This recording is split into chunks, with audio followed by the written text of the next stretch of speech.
Today's video is sponsored by Headphones.com, a high-quality online retailer of all sorts of different high-end audio components from speakers, headphones, DACs, and amplifiers, all of the above. You will find competitive pricing, rewards programs, and great customer care over at Headphones.com. Thanks again for sponsoring today's episode. So this is the Questel M15. This was sent out by Headphones.com. Questel had nothing to do with this review. I've actually had a lot of requests to review this little guy. Seemingly, people seem to either love or not quite understand small little DAC amps like this one. On the other little dongle reviews that I've done, I keep seeing the same comments pop up. And it's kind of the same thing that I see with IEM reviews, which is people saying, why would I buy this thing for X price when this full-size headphone or this full-size DAC and amp exists for the same price? But what you end up paying for here is not necessarily the best specs per dollar.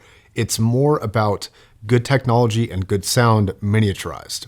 And so that ends up costing a bit because these companies have to develop this stuff. So while some people view the size as a downside, it's actually the reason to get it. Now the build is beautiful and simple. You kind of have this glass that lets you kind of see into this amp a little bit. You kind of see your different headphone output selections, the different amp and DAC topology and stuff, and of course your USB-C there.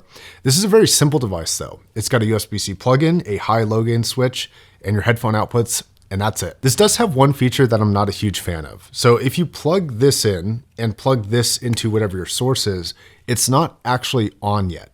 You actually have to plug in a cable or a headphone into the device for it to actually start turning on and play music. So if you're like me, you plug this in, think it's not working, you got to plug your headphones in for it to actually turn on and register to your device. I'll be real, I don't love that much, but once I understand how it works, it's fine. The DAC is a ESS 9281AC DAC module, and the amplifier is something that I've never personally listened to before, which is an SIP amplifier module. When it comes to specs, this is not the most impressive amp out there, actually.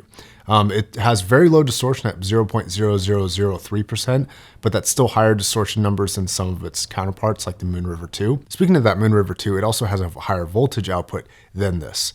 I will say that tangibly, this is definitely a little bit better built than those Moon Rivers are. If you're purchasing based off of a spec sheet, some other mobile little DAC amps like this do beat it, including that Moon River 2. Now, audibly, is there a big difference here in terms of for those reasons, like those distortion numbers and like a slightly different voltage number?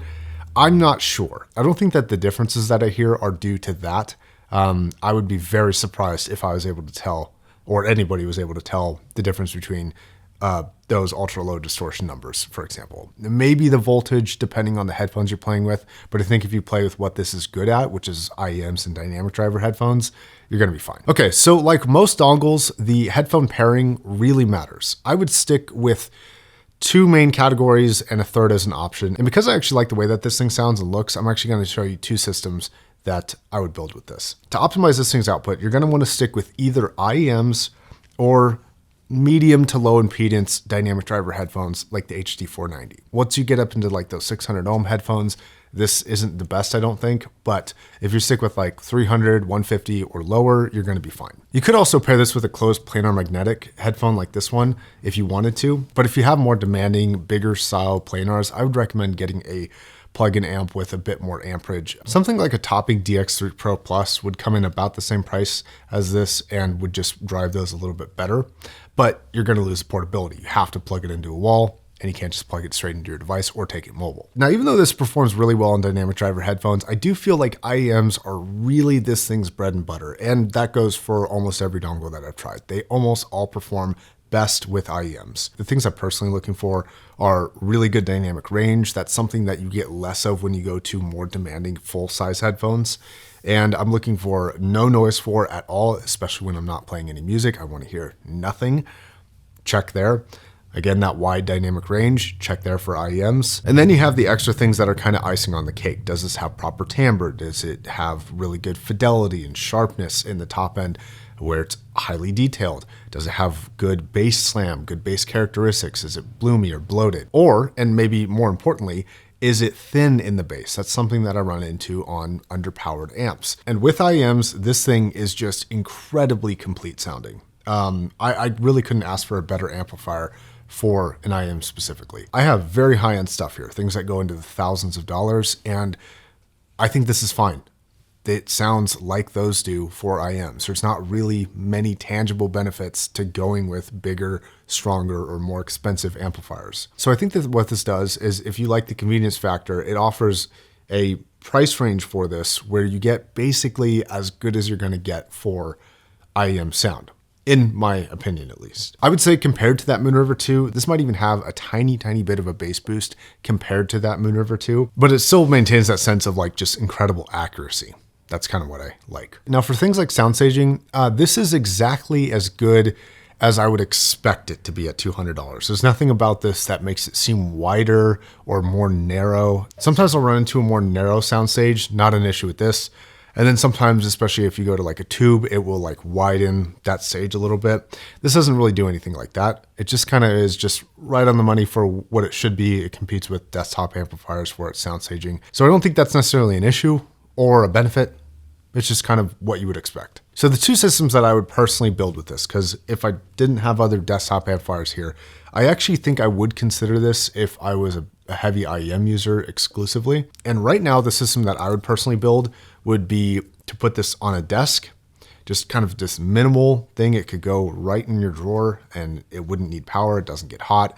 It'd actually be really sick to just build a super minimal desk system like that. And then I would personally pair it with the Duna Mirai. I think the bass response combination between these, the really accurate imaging and sound staging capability, the really accurate treble response, all those things kind of benefit the sound of the Dunu. They don't need any extra tuning. They have enough color on their own. So I kind of want something that's more neutral like this is. Now, there's a ton of ways to break down the system in terms of price and buy different options for IEMs.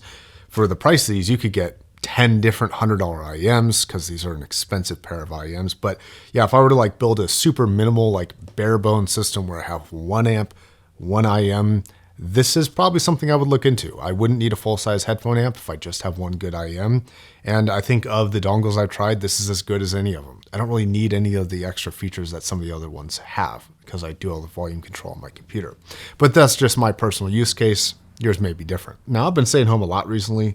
Newborn's a killer, man. But if I was going mobile a lot, I would actually probably throw the Lyric 2 in its case and just toss this in the case with it, with the balanced cable that comes with the Lyric 2. I did say that planars weren't necessarily the best thing to run with this, but this is so efficient and it doesn't really need a lot of power to run. So it's a smart pairing, I think.